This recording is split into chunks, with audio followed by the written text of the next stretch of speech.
जी सब लोग लगाया वो जी ठाकरिया ने समझा वो जी।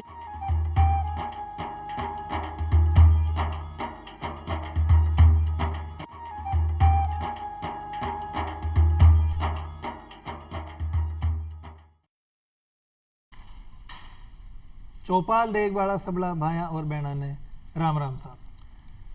भाया बहना, जनसंख्या जनसंख्या को मतलब कोई भी देश में रहे वाला मिनखा की संख्या। तो आज जो जनसंख्या है खई केवल एक आंकड़ो है।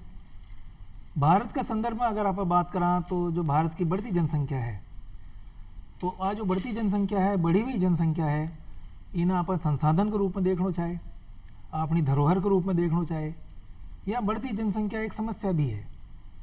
तो तमाम जानकारी लेर अगर समस्या है तो इसको समाधान खई है, कौन कौन सा साधन है, कौन कौन सा काम अपन करना चाहे, सरकार कौन कौन सा काम कर रही है, अपन उनमें कई भागीदारी निभा सका।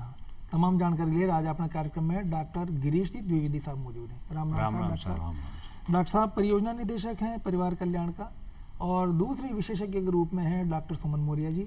राम राम साहब। डॉक्टर साहब, आप सहायक आचार्य हैं राजनीति विज्ञान राजस्थान विश्वविद्यालय, साथ ही साथ आप निदेशक भी हैं अंबेडकर स्टडी सेंटर की राजस्थान यूनिवर्सिटी में।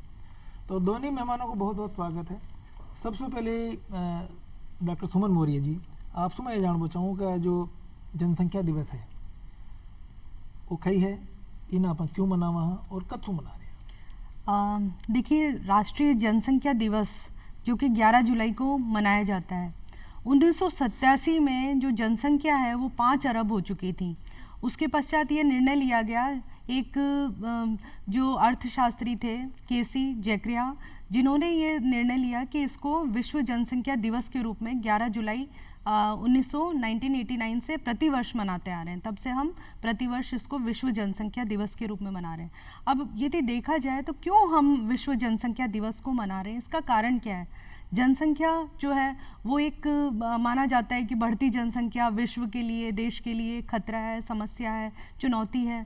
लेकिन हम विश्व जनसंख्या दिवस के रूप में इसे इस कारण मना रहे हैं ताकि लोगों में जो जन जागरूकता बढ़े कि जनसंख्या जो है वो एक सीमित भी रहे या उसको एक संसाधन के रूप में यूज़ करें, उपयोग में लें, कि एक जो हर एक जो व्यक्ति है उसको अपनी प्राथमिकताएं पता चले, क्या है हमारी प्राथमिकताएं, और एक जो जनसंख्या है वो एक संभावनाएं और आशाओं के रूप में भी है। क्योंकि हमारा जो है भविष्य है, जैसा कि चंद्रमौली जी जब 2011 के जब इसके निदेशक थे तब उन्होंने यही बात की कि our population is our future, मतलब हमारी जो जनसंख्या है वो हमारा भविष्य भी निर्धारित करेगी। क्योंकि आज हम ये देख सकते हैं कि जनसंख्या जो है वो कहीं ना कहीं एक मानव संसाधन के रूप में भी तब्दील हो, इसके लिए भी हम प्रयासरत रहें। क्योंकि एक प्रसिद्ध अर्थशास्त्री थे माल्थस, जिन्होंने कहा था कि हमारी जो जनसंख्या है वो तो बढ़ रही है द्विगुणित रूप से, जनसंख्या तो बहुत तेज़ी से बढ़ रही है, ज्योमेट्रिकल बढ़ रही है, लेकिन हमारे जो संसाधन है वो तो कहीं ना कहीं सीमित है। वो अर्थशास्त्रीय रूप में अर्थमेटिक आधार पर बढ़ रहे हैं, जो कि सीमित 1, 2, 3, 4 के रूप में बढ़ रहे हैं हमारे संसाधन। और जो जनसंख्या है वो ऐसे 2, 4, 8, तो सोचिए कि एक न्यूक्लियर फिजन की तरह काम करेगी। एक जो नाभिकीय विखंडन होता है तो किस तरीके से उसमें, क्योंकि संसाधन है हमारे, प्राकृतिक संसाधन लिमिटेड है, रिसोर्सेज लिमिटेड है, पर्यावरण हमारे पास सीमित है, तो हम कैसे उस संसाधनों का उपयोग उस जो जनसंख्या, बढ़ती जनसंख्या के लिए पर्याप्त मात्रा में कैसे उपयोग में ले सके, ये हमारा जो है उद्देश्य था। विश्व जनसंख्या दिवस के रूप में हम प्रतिवर्ष 11 जुलाई के रूप में मनाते आ रहे हैं। यह बात डॉक्टर सुमन जी थे बहुत बढ़िया बताई कि भाई जो बढ़ती जनसंख्या है निश्चित रूप से एक संसाधन तो है ही है जी, लेकिन कोई भी वो कहवा ना कि भाई अति तो हर चीज़ की बुरी है। और अगर आप बढ़ी हुई जनसंख्या ने निकी तरह से उपयोग न करा तो एक विस्फोटक स्थिति भी आ सके है। तो डॉक्टर साहब, मैं था सो यह जानना चाहूँ गिरीश जी, वर्तमान भारत की स्थिति कई है वैश्विक स्तर पर, अगर आप बात करें देखो, जहाँ तक जनसंख्या का सवाल है, भारत अब जो है पहला देश हो गया जो जिसकी जनसंख्या सबसे ज़्यादा, अब अपन लगभग 140 करोड़ के आसपास हो गया। हाँ, पर अब ये देखो, अपन भारत एक कृषि प्रधान देश है, आपने ज़मीन जायदाद सीमित है और जनसंख्या बढ़ती जाओगी तो परिवार में या देखो कि पहले 2 बेटा अब 4 बेटा हो गया, कितनी जो है ज़मीन कितना भागन में बटेगी। अब साधन तो वही है, अपने पानी पीवा का भी साधन वही है। तो समस्या तो है कि भाई अपनी जितनी जनसंख्या एक स्थिति में स्थिर रहे वो क्यों तो होड़ हो गई थी। लेकिन अगर बढ़ती जनसंख्या है तो क्योंकि बार बार जैसे गर्भधारण होगो, बीच में जो गर्भधारण के बीच में समय कम रहेगो तो माँ को स्वास्थ्य भी खराब होगो, तो मातृ मृत्यु दर जो है माँ का जो है जच्चा के टाइम पे या बच्चा के टाइम पे, प्रेगनेंसी के टाइम पे, तो यह जो है खतरों है जी। तो मातृ मृत्यु दर बढ़ेगी, बच्चा कुपोषित होगा, बार बार जो है गर्भधारण होगा तो बच्चा कुपोषित होगा, बच्चा कुपोषित होगा तो बच्चा मरेगा, जो है पूरी जो है ज़िंदगी जो है वो निकाल नहीं सके। तो मतलब यह है कि फिर जो है टीका की इनकी सबकी समस्या अपन को मतलब साधन और जुटानी पड़ेगा। तो मातृ मृत्यु भी माँ की स्वास्थ्य के लिए, बच्चा का स्वास्थ्य के लिए, परिवार को जो है शिक्षा के वास्ते ही वास्ते मतलब जनसंख्या स्थिर होनी चाहिए जी, उनकी जरूरत है। हाँ, और मतलब मेरा तो यह निवेदन है कि हर परिवार अपना 2 बच्चा करे, 2 बच्चा वे माँ बाप और 2 बच्चा, तो वह जो है स्थिर रहेगा, अपनी जनसंख्या स्थिर रहेगी। मतलब हम दो हमारे दो, हम दो हमारे जो पुरानो एक आप सब टाबर आज जी टाइम से वो चाल रहे हैं, सुबह से शुरू से ही सुनता है हम दो हमारे। डॉक्टर साहब, जो वर्तमान जनसंख्या जन 140 करोड़ की डॉक्टर साहब बता रहा है, तो आज जो बढ़ी हुई जनसंख्या है एक विशाल आंकड़ो है, तो इन्हें समस्या के रूप में आपने देखना चाहे या एक संसाधन के रूप में देखना चाहे? देखिए, जो बढ़ी हुई जनसंख्या विश्व की अभी वर्तमान में जो जनसंख्या है वो 8 अरब पहुंच चुकी है और भारत जो है, भारत की जनसंख्या 1.4 अरब है। तो भारत जो है, लेकिन सबसे अच्छी बात जो आप जनसंख्या की बात में देखें तो सबसे अच्छा जो पक्ष ये है कि भारत में 14 से 65 वर्ष की जो आयु के जो कुशल जो कार्यकर्ता होते हैं उसमें अगर देखा जाए तो वो सबसे ज़्यादा है। तो इस तरीके से हम देख सकते हैं कि सबसे भारत जो है वो सबसे बड़ा युवा देश के रूप में हम देख सकते हैं। तो इस तरह से हम अगर इसका वो देखें तो भारत की जो जनसंख्या है वो एक तरह से चुनौती हो सकती है, लेकिन इसका जो हम पॉजिटिव साइड या सकारात्मक साइड देखें तो ये एक हमारे लिए एक जनसांख्यिकीय संसाधन के रूप में हम देख सकते हैं, इसको संसाधन के रूप में मान सकते हैं। क्योंकि जब नेपोलियन जब थे बोलते थे कि बड़ी जनसंख्या होगी तो बड़ी आर्मी होगी, बड़ी सेना होगी और उतना ही देश जो है वो शक्तिशाली होगा। तो इस तरीके से हम देख सकते हैं कि भारत जो है वो एक युवा देश के रूप में है और जो यहाँ का जो सबसे ज़्यादा कुशल संसाधन के रूप में जो सबसे ज़्यादा युवा जो जनसंख्या के रूप में देख सकते हैं, तो वो ज़्यादा कामगार जनसंख्या है। हमारे यहाँ पे जो 68% अगर ये जनसंख्या होगी तो कितना काम कर सकती है, कितना अपने भारत के भविष्य में, विश्व के भविष्य में अपना योगदान दे सकती है, इसको हम देख सकते हैं। साथ ही यह भी है कि जो 2 तरह के जैसे हमारे यहाँ जो आधारभूत संसाधन होते हैं, एक सामाजिक संसाधन होता है और एक होता है आर्थिक संसाधन। तो उसमें जितनी भी शिक्षा, स्वास्थ्य और सैनिटेशन इत्यादि की जो व्यवस्थाओं में जो सामाजिक जो हमारी अवसंरचनाओं के विकास में जो हमारा जो कुशल जो संसाधन है, कामगार है, वो काफ़ी अपना योगदान दे सकता है। तो इस रूप में देख सकते हैं कि एक कुशल कार्यशील जो जनसंख्या है वो आज सबसे ज़्यादा है। हमारा देश युवाओं का देश हो गया है एक तरह से। 68% युवा यदि किसी देश में होंगे तो वो सबसे बड़ा मतलब हमारे लिए भविष्योन्मुखी निर्धारित करने वाला होगा।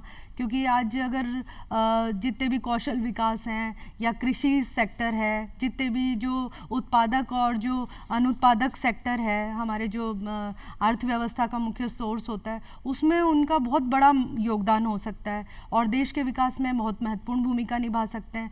एक होता है विकास और एक होती है वृद्धि। तो हम वृद्धि तो चलिए जो होगा वो नॉर्मल प्रोसीजर में होगा, लेकिन विकास जो है वो महत्वपूर्ण तभी हो सकता है जब वहाँ की जो जनसंख्या है वो कुशल जनसंख्या में तब्दील हो सके। बिल्कुल सही बात है डॉक्टर साहब। तो आप कुछ कहना चाहेंगे? मैं ये कहना चाहूँ कि विकास तो है लेकिन विकास आम जन तक नहीं पहुंच पाओगे ना जी। भाई, अगर जनसंख्या ज्यादा हाँ, रहेगी तो या। आम लोग अभी कितनी बसें लगानी है, कितना जो रोड बनाना है, तो आखिर जो है नहीं उनके नहीं, लिए यह तो- बात तो सही का कटे सीमा तो की बनानी पड़ेगी भाई। यहाँ तो देखो धरती माता भी का भी अगर आप सब टावर हाँ, और धरती माता अपन पर्याप्त रूप से दे रही है, देती जा रही है, लेकिन कोई सीमा तो धरती माँ की भी है। बिल्कुल निर्धारित करनी होगी। हाँ, ये बात है, जो भी अपनी जनसंख्या है उनको एक नियमित और संयमित प्रयोग तो इसीलिए जनसंख्या स्थिरीकरण की बात की गई है कि हम इतने 2026 तक हम 0.2% कम करेंगे, इस तरह की बात की गई। लेकिन वही चीज़ है कि हम आज नंबर 1 पर आ गए हैं, चीन को पीछे छोड़ दिया है जनसंख्या। लेकिन अब हम ये सोचते हैं कि इसको हम सकारात्मक रूप से लेते हुए इसको कैसे मानव संसाधन में तब्दील करें, ये हमारा उद्देश्य होगा। ये बात तक ही है कि प्रतिवर्ष जो विश्व जनसंख्या दिवस आप मनावा हाँ तो कि कोई न कोई एक थीम निर्धारित करे है। तो इस साल की जो थीम है इस साल की थीम है कि आज़ादी का अमृत महोत्सव में हम लें ये संकल्प, परिवार नियोजन को बनाए खुशियों का विकल्प। मतलब अब देखो जनसंख्या जो है, कामगार भी चाहिए और मैन पावर भी चाहिए, वो बात तो समझ में आ रही, लेकिन अपनी जनसंख्या उतनी बढ़े जितनी अपन मैनेज कर सका, जितना संसाधन के हिसाब से। तो मेरा ये निवेदन रहेगा कि भाई जो है हम दो हमारे दो, और चूंकि मातृ मृत्यु आपने भाई जनसंख्या बढ़े लेकिन माता बहन ये तो मरा तो नहीं ना कम से कम, बच्चा मरा तो नहीं ना कम से कम, जो रहे जो स्वस्थ रहे। अगर मान लो जनसंख्या बढ़ गई और वे सब कमजोर रिया तो अपन फिर मतलब जो है मैन पावर भी कहीं काम करेगी। सही बात। तो आपकी समझ में डॉक्टर साहब जो बेतहाशा रूप से जनसंख्या वृद्धि होती जा रही है, इसको कारण कहीं समझो आप? भाई को कारण एक तो यह है कि बाल विवाह हो रहे हैं अपने, पर राजस्थान में तो अपने शुरू से ही जो आखा तीज और ये मनती आई है, सब लोग जो आखा तीज पर अबूझ साहू मान ब्याह करे, तो एक तो जल्दी ब्याह हो गया, फिर जल्दी प्रेग्नेंट जब गर्भधारण हो गया, 15 साल के पहले ही गर्भधारण हो गया, और वह बच्ची जो है उसका जो है शारीरिक विकास तो हो नहीं, और वो जो है गर्भधारण हो गया, तो ना तो बच्चा को खुराक मिली ना मतलब जो है स्वस्थ रही, तो दोनों को ही नुकसान है। तो बाल विवाह, फिर जल्दी जो है, और फिर एक बच्चे हो नहीं, दूसरे साल में ही फिर जो है फिर दोबारा बच्चा जो है 1.5-2 साल में। हाँ, अब आपने ये देखो कि अगर 3 साल को अंतर को माना ना, तो मतलब एक में सू मतलब 100 में सू 60 महिला तो 3 साल को वह अंतर भी नहीं रख सके, पहले ही जो है गर्भधारण हो जाए उनका। तो बार बार गर्भधारण हुआ, जो गर्भ हो और डिलीवरी हुई है उसके पाछे जो शारीरिक जो समृद्धि वापस जो नॉर्मल होनी चाहिए, विकास होनी चाहिए, वह नहीं होगा, तो दोबारा प्रेगनेंसी हो गई, तो फिर उनको शारीरिक नुकसान, फिर बच्चा को भी नुकसान, तो कुपोषित भी बच्चा हो। तो मतलब जो है सबसे बड़ी बात यह है कि अपनी शादी जो है वो 18 साल में हो, है ना, और पहले बच्चों 2 साल में हो, मतलब 20 साल की उम्र में, तो वह जो है बच्चा स्वस्थ है, और पहला और दूसरा बच्चा में जो है 3 साल को अंतर है। और अच्छा 2 बच्चा करो तो आबादी भी बढ़ेगी, मतलब बराबर रहेगी, कामगार भी मिलेगा, लेकिन अपना संसाधन को इनको भी उपयोग पूरा हो। इनमें डॉक्टर साहब कुछ शिक्षा और कुछ कुरीति और कुछ अंधविश्वास भी कारण है।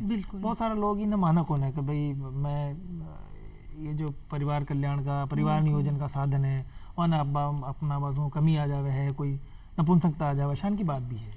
बिल्कुल, देखिए अभी भी जो सोच है वो यही सोचते हैं कि जितने ज़्यादा बच्चे होंगे उतना ही ज़्यादा हमारे पास हाथ मिलेंगे, उतने ज़्यादा हमारे पास काम करने वाले होंगे। तो ये अभी भी सोच और प्रवृत्ति है, जिसके कारण बच्चे जो हैं वो जो माता है उसका स्वास्थ्य ना देखते हुए उसको मतलब एक उत्पादन का उसका जितना है नहीं प्रजनन क्षमता, उससे ज़्यादा उसको वो करवाया जाता है। तो ये उचित भी नहीं है। ऐसी जो रूढ़िवादी सोच है कि ये होना चाहिए, बल्कि अब सोच जो है उसमें तब्दीली आनी चाहिए शिक्षा के माध्यम से।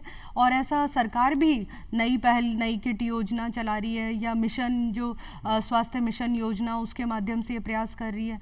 और इस तरह की जो जागरूकता है, नुक्कड़ नाटक और जो जितने भी जो फिल्म है, टेलीविज़न है, और जितने भी हमारे जो सेमिनार्स होती है, संगोष्ठियाँ होती है, उनके माध्यम से उनमें जागरूकता फैलाने का प्रयास किया जा रहा है कि बच्चे जो हैं वो 2 ही होने चाहिए। बल्कि मैं तो बोलती हूँ कि एक बच्चा बच्चा भी हो और उसको हम आगे बढ़ाएं, उसको पढ़ाने की और ध्यान दें तो ज़्यादा अच्छा है, क्योंकि हमारे आर्थिक संसाधन तो लिमिटेड है और जैसे देश का संसाधन लिमिटेड है, प्राकृतिक संसाधन, तो एक जो घर का भी संसाधन लिमिटेड होता है, सीमित होता है।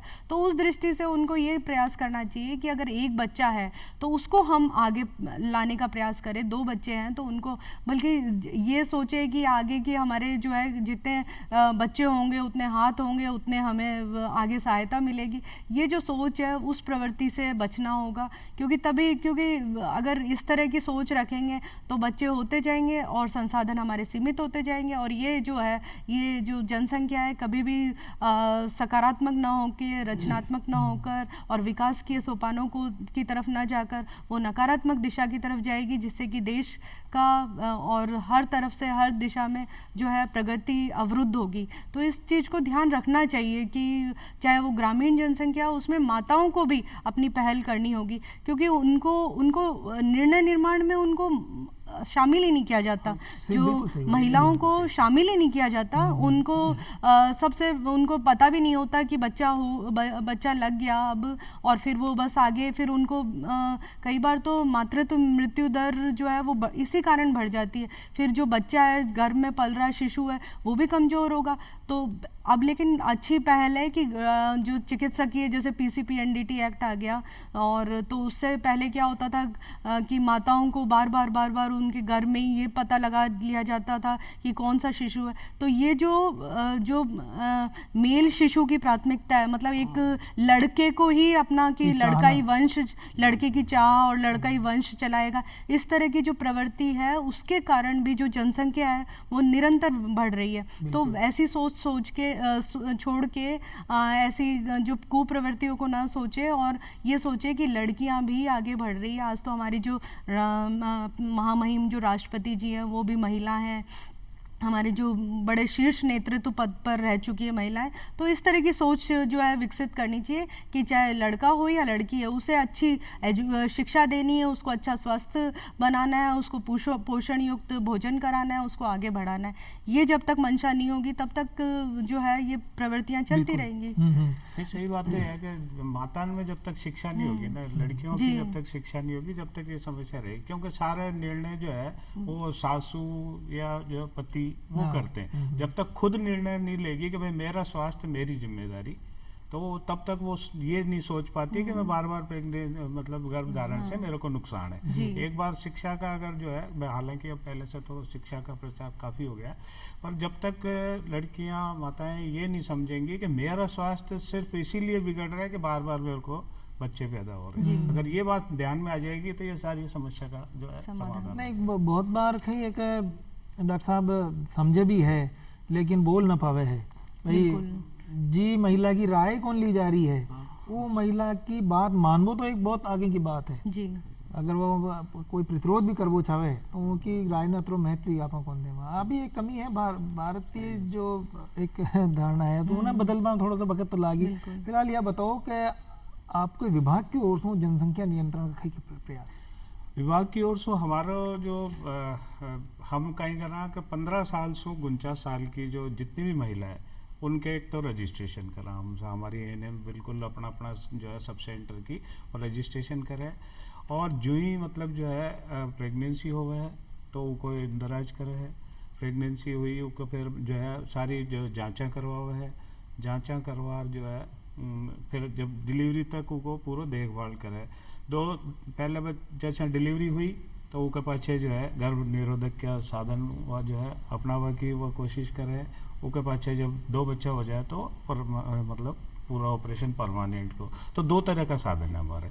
एक तो यह है कि भाई जो है टेम्परेरी साधन, जो पहला बच्चा में दूसरा बच्चा में अपन को जो है अंतर के लिए रखना है, उनमें हमारे जो है गोलियां हैं, गर्भ निरोधक गोलियां हैं, IUCD है, PPIUCD है, अंतरा इंजेक्शन है, और जो परमानेंट साधन है जो दो बच्चा उनके पास है जो परमानेंट साधन अपना बचावा तो पुरुष नसबंदी और महिला नसबंदी। आप कही रहा कि महिला की जो है ज़्यादा वो चले नहीं, तो ई वजह से जो महिला परेशान तो कौन हो, महिला परेशान हुआ, तो ई वजह से महिला ये सोचा चलो आपने ऑपरेशन करा लो। सही है, अब आदमी ऑपरेशन नहीं कर, जबकि आदमी को ऑपरेशन बहुत आसान है और एक या दिमाग में बैठ रही है, औरतन का भी बैठ रही है कि भाई मेरा आदमी को मैं ये वजह से नहीं कराऊंगा, शक्ति कम हो जाओगी, जहाँ गलत धारणा है, जहाँ इसको कोई फर्क नहीं पड़े। वहाँ बहुत सिंपल सादा तो जो ऑपरेशन है 1 मिनट को ना चीरा फाड़ी का ही नहीं, 1 मिनट में जो है वह ऑपरेशन हो जाए, क्योंकि महिला का ऑपरेशन में तो अंदर तक दूरबीन जाओगी जी, है ना, पेट के अंदर दूरबीन जा फिर नसबंदी करे, और पुरुष की नसबंदी तो बाहर ही है, तो बाहर नस पकड़ी, चमड़ी के नीचे ही नस है, वहीं नसबंदी कर दी, और पुरुष की किसी भी क्षमता में कोई फर्क नहीं है जी। लेकिन ये माता बहन भी नहीं समझ रही और आदमी भी नहीं समझ पा रहा है। ये वजह से अपने अब यूँ मान लो 100 ऑपरेशन हो तो एक कोई आदमी को होगा, बाकी सब महिला को ही हो रहा है। तो साधन 2 तरीका का है, एक तो आप जो है भाई जब तक साधन काम में लो, जब तक जो है आपको गर्भधारण नहीं होगा, और एक अब आपको बच्चों नहीं चाहिए तो आप परमानेंट साधन। अब वो के लिए हमारी आशा बहन जी है, हमारी नर्स बहन जी है, घर घर जा प्रचार प्रसार करे, उनको समझाइश करे भाई तेरे लिए ये साधन है, अब इनमें से तो कुछ जो सूट करे, तो कुछ जो पसंद आवत भाई हमको तो जो है अब मैं गोली नहीं ले सकूं, मेरे तो आप जो है वो IUCD लगा दे जो 3 साल की गई। तो हमारे 2 तरीका की IUCD है, 3 साल की, 5 साल की, 10 साल की भी है। आप एक बार जो है वो लगवाई 10 साल तक आप निश्चिंत हो जाओ। तो अच्छा इंजेक्शन है, हर 3 महीना में एक इंजेक्शन लगवा लो, जो 3 महीना और दूसरा इंजेक्शन लगा। इंजेक्शन तो आपने अब रोजाना जो है लगता ही रहे कोई न कोई बीमारी में, तो उसमें ऐसी कोई दिक्कत नहीं है इंजेक्शन लगवा। तो कोई कहेगा नहीं मैं तो सुई नहीं लगाऊं, तो गोली ले लो, गोली ले लो, IUCD लगवा लो। ये जो गोलियां लेवे है लगातार ले रहे हैं, को कोई साइड इफेक्ट हो?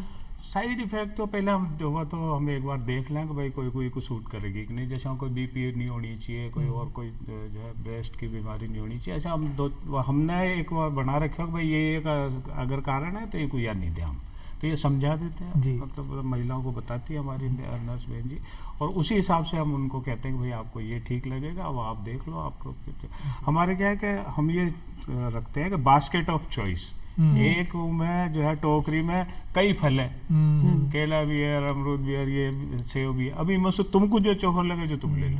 सही बात। ऐसे हमारे परिवार कल्याण को बास्केट ऑफ चॉइस है, उनमें ये सब साधन है, आपको जो समझ में आवे जो को। बिल्कुल सही बात है। और कोई भी साधन है अगर उसको कोई परेशानी आ रही है तो वापस जाए डॉक्टर साहब से बात कर सके हैं। कोई समस्या आ रही है कि साहब ये गोल्डन लेबू में चालू करी, या जो इंजेक्शन हो तो मैंने थोड़ा सा यहाँ घबराहट महसूस हो रही है, कोई भी समस्या आ रही है तो डॉक्टर साहब को निदान। बिल्कुल, समस्या समाधान के कई निराकरण के उपाय हैं। डॉक्टर साहब वो जो जनसंख्या है आप कुशल जनसंख्या बढ़ जाए, बिल्कुल है ना, ये कथानी आपका कई सुझाव? देखिए, जो भारतीय संविधान का जो अनुच्छेद 38 है उसमें भी यही बात कही गई कि सामाजिक व्यवस्था में जो लोक कल्याण के रूप में उसको स्थापित किया जाए, जितनी भी आर्थिक असमानताएं हैं वो विद्यमान न रहे। यदि संसाधन अगर पर्याप्त मात्रा में, प्रचुर मात्रा में उपलब्ध होंगे तो कोशिश यही रहती है कि वो सबको मिले। तो जो जनसंख्या है वो तभी कुशल बन पाएगी जब वो प्रॉपरली उसको समय समय पर शिक्षा है तो शिक्षा मिले, स्वास्थ्य की आवश्यकता है तो स्वास्थ्य मिले, और जब उच्च शिक्षा में जाना है तो वहाँ पहुँचे।